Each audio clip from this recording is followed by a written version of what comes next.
बातमीत सत्यता हीच आमची ओळख। पालकमंत्री जयकुमार रावल यांना जिल्हा पोलीस अधीक्षक यांच्या मनमानी कारभाराविरोधात योग्य ती कारवाई होण्याबाबत निवेदन देण्यात आले। एकलव्य संघटनेचे विश्वनाथ सोनवणे यांनी पोलीस अधीक्षक यांना तालुक्यातील आर्वी शिवारात अवैध धंदेविषयी निवेदन देण्यात आले होते। मात्र पोलीस अधीक्षक यांनी 8 ते 10 तास बसून ठेवले, तसेच अवैध धंद्याच्या ठिकाणी येऊन त्यांनीच कारवाई करण्यास सांगितले। त्यामुळे माझ्या जीवितास अवैध धंदे करणारे धमकी देतील व जीवितास धोका आहे। त्यामुळे पोलीस अधीक्षक धिवरे यांच्या मनमानी कारभाराविरोधात योग्य ती कारवाई करावी अशी मागणी संघटनेच्या वतीने धुळे जिल्ह्याचे पालकमंत्री जयकुमार रावल यांच्याकडे करण्यात आली आहे।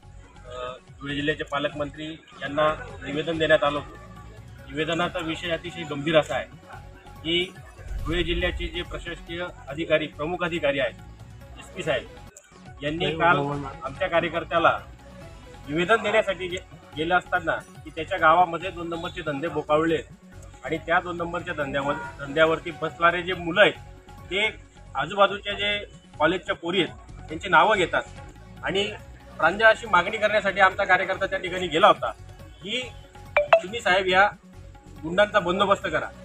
असं असताना एसपी साहेबांनी रात्री 8 वाजेपर्यंत त्याला त्या ठिकाणी बसून ठेवलं आणि बसवल्यानंतर त्याच्या गावात जाऊन त्यालाच सांगितलं की चल आता तू इथं पुढारक्या करतोय तर तू आम्हाला दाखव की कुठे कुठे 2 नंबरचे धंदे चालतात।